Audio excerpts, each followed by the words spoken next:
ينابر فلسطيني زيارة رسمية إلى المغرب. يعني تقوم بزيارة رسمية، أشياء رسمية، زيارة يعني سياحية إلى المغرب. معروف أنه عبير يعني معروفة بطريقة الطبخ ديالها وبحبها للأكل. والمغرب هو معروف بهذه المسائل، معروف بالأكل ومميز في مسائل الأكل وأي حاجة متعلقة بالأكل.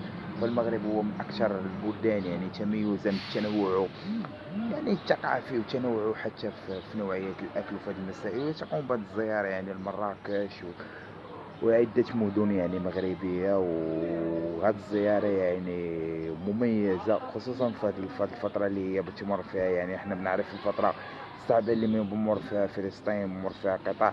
يعني كونها يعني تظهر في هذه الفترة يعني فهو شيء مميز ومميز جدا أنها تأتي في مثل هذه الفترة يعني وتقوم بهذه المسائل هذه.